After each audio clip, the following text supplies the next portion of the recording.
حسین جاتا ہے مرنے کو اے میری زینب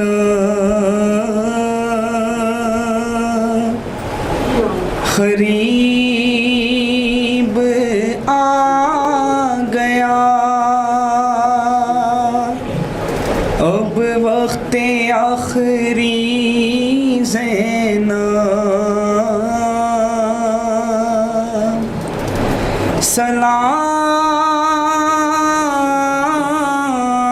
سلام تم پہ اے بابا کی لاڈلی زینب زینب نے کہا کون ہے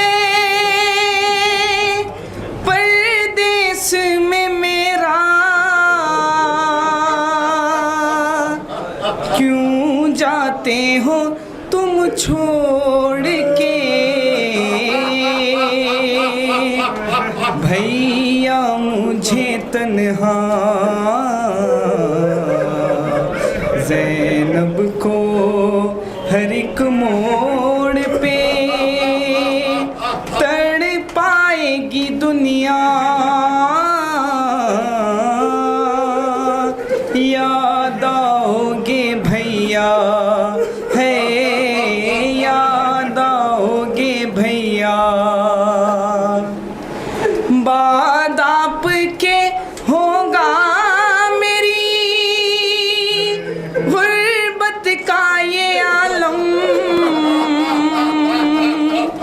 اس وقت غریبی بھی کرے گی میرا ماتم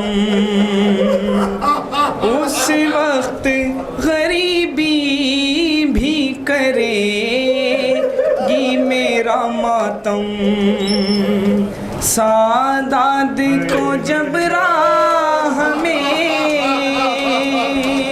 سادات کو جب راہ میں دے گا کوئی صدقہ یاد آؤ گے بھیا یاد آئے گا بھیا مجھے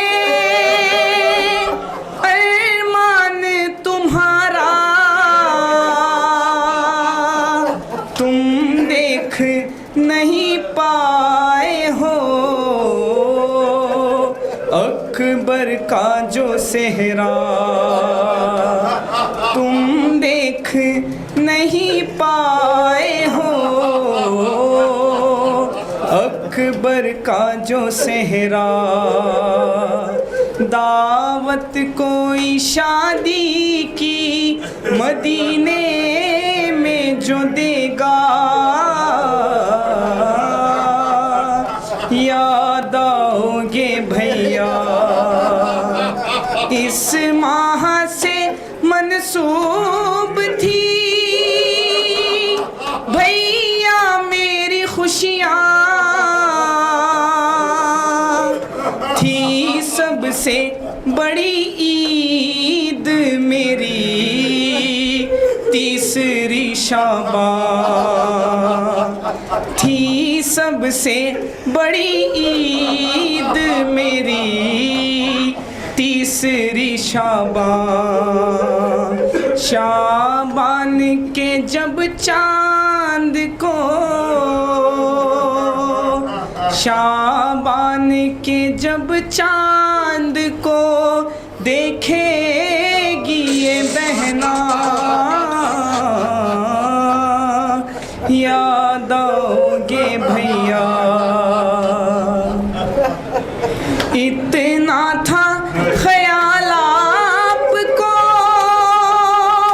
پردے کا برادر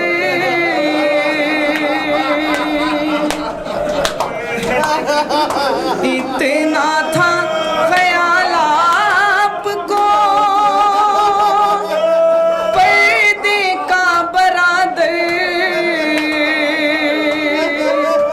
لے جاتے تھے تم رات کو اماں کی لحد پر، اتنا تھا خیال آپ کو پردے کا برادر، لے جاتے تھے تم رات کو اماں کی لحد پر۔ اب دیکھے گی زینب کے، اب دیکھے گی زینب کے کھلے سر کو یہ دنیا، یاد آؤ گے بھیا، دیدار بھی ہو جائے گا بیٹی کے بہانے، کیا شام کے زندان میں آؤ گے سلانے، کیا شام کے زندان میں آؤ گے سلانے، سوئے گی نہیں جب میری لوری سے سکینہ، یاد آؤ گے بھیا، اتنا تھا خیال آپ کو پردے کا برادر، لے جاتے تھے تم رات کو اماں کی لحد پر، لے جاتے تھے تم رات کو اماں کی لحد پر۔ اب دیکھے گی زینب کے، اب دیکھے گی زینب کے کھلے سر کو یہ دنیا،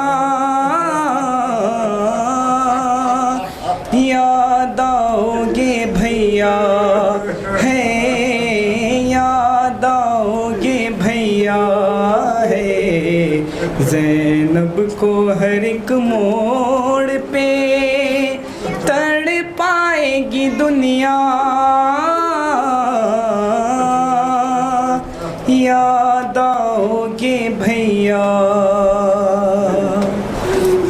کوئی نہ تھا اٹھاتا جو لاشا حسین کا، کوئی نہ تھا اٹھاتا جو لاشا حسین کا، ایسا تباہ ہو گیا کنبہ حسین کا، ایسا تباہ ہو گیا کنبہ حسین کا، کیوں اپنی فتح پر نہ ہو نازا سپاہ شام، کیوں اپنی فتح پر نہ ہو نازا سپاہ شام، مارا ہے 6 مہینے کا بچہ حسین کا، مارا ہے 6 مہینے کا بچہ حسین کا، وہ پیاس اور وہ خشک گلا اور وہ کند تیغ،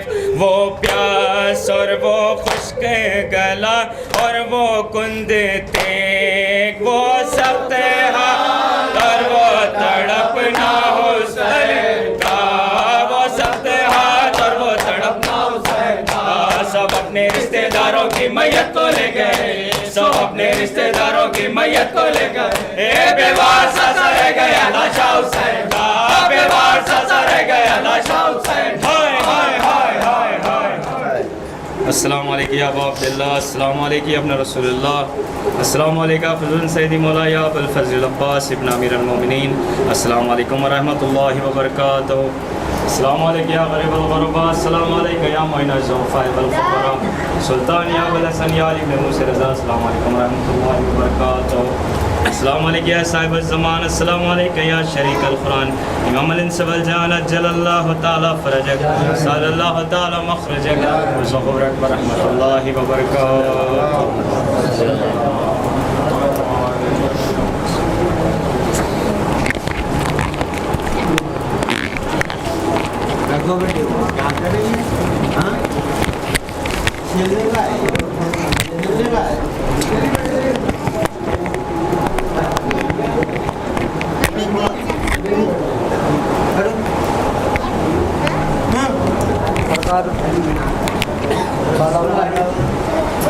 Kalau